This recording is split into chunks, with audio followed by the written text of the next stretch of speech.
Welcome to Think Out Free Your Imagination.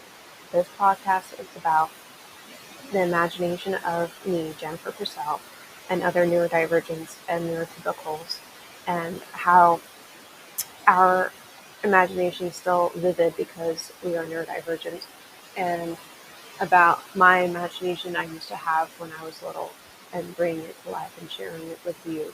I hope that you enjoy this first episode and that you will be inspired to email me if you want to be interviewed about your imagination that you had when you were little. I will put my email in the podcast description for you. Okay, so tonight's episode is about how musicians find inspiration for songs.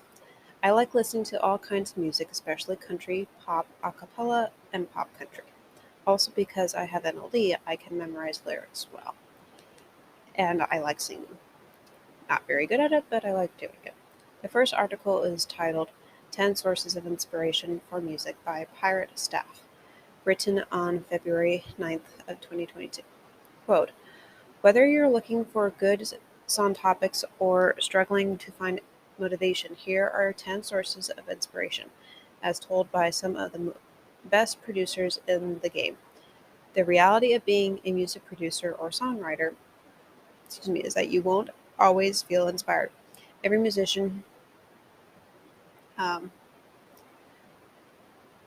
sorry, there we go. Every musician has had those days in the recording studio where they just don't have any good song ideas. That's a normal part of their creative process. Sorry, I lost my space there for a second. Number 1, other artists. Listening to other artists is one of the best things you can do to better your work and find creative inspiration, especially if you're listening to something amazing. Number 2, different genres. Somewhat similar to listening to different artists, getting to know alternative genres can open artists' eyes to entirely new techniques. After all, original styles often sit on the cusp of a few different pre-existing genres. 3. Traveling. Asked when he feels most inspired, Chris Stussy tells me that it's not in the studio, but rather on the road. And number 4, nightclubs. Particularly if you making dance music, a good measure of a track's success is where it gets people dancing. Sorry, whether it gets people dancing. Number 5, nature. Think of Turner's landscapes, the birdsong peppered throughout Björk's Utopia, or the floral patterns adorning everything in your Nana's house. Nature hasn't failed to inspire any generation of artists yet. 6. Random sounds. Incorporating new and interesting sounds is one of the joys of making music. David Castielli speaks about using memorization and generative tools to find them. Maybe my biggest source of inspiration is using randomization and generative tools in my studio to come up with ideas. These days, this is what most of my process stands on. I enjoy pushing the gear into undetermined directions and seeing where it takes me. 7. Feedback. Sometimes you get stuck, let's be honest. Most producers have huge catalogs of unfinished tracks. If you're losing momentum on a project that you want to finish, try asking your peers for feedback. Number 8, radio. Music discovery, whether it's in the club, on Spotify, or at your local records shop, is the crux of what inspires most artists to create. Latvian production outfit Queer on Acid point to radio as their primary source. We both listen to a lot of various radio shows and DJ mixes and do a weekly show ourselves, so we are always in the music flow, which cannot but be inspired. Sorry. Number 9, personal experiences. Often emotion is inextricable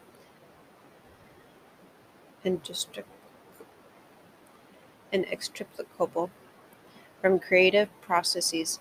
and drawing on personal experiences can inspire great musical ideas. Similarly, if you're feeling burnt out in the studio, spending time doing what makes you happy can leave you better equipped to make music when you get back.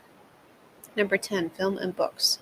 A great film or book, music related or not, is probably one of the quickest, easiest, and cheapest ways to jumpstart your imagination. How music producers stay motivated. The main goal of all of music producers is to finish a record for release either by themselves or as part of a team. 1. Set goals. Don't overthink how to set goals for your music production. Set goals for what you want to achieve with your music production career, both short term and long term. Number 2, make a career plan. Whether you are just starting out or already have some fans, creating a music career plan will help you navigate your journey and ensure that your efforts are focused and on achieving your goals. Take breaks. Is the last one. Working on music can be very draining, especially if it's something that takes hours at a time. You need breaks just like anyone else. Take 15 minutes every hour or so to do a stretch, get some fresh air, and get more coffee if needed. So, actually, I have quite a few friends that are singers because I work for a church, a spiritual community, actually, not really religious. And one of them, her name is Natalie Decker, and I will put a link to her new album in here for you because I think she's really good at singing, and I think that it would be cool for you to maybe find some new music that you would like. And again, I will give the link um, to the article and the podcast description so that you can go read more of it if you want to. And I hope that your week went well and that this helped you maybe get some creative juices flowing. Good night. I hope that this week's episode of Think Out for Your Imagination brought new ideas to your mind and reminded you of when you were little and would imagine and pretend and play with your friends or yourself and create games in your mind and just be a kid and have fun and what it's like to dream it and do that and be able to be a little kid again and believe in things like fairy tales and mermaids and wonderful creatures. I will talk to you next Thursday.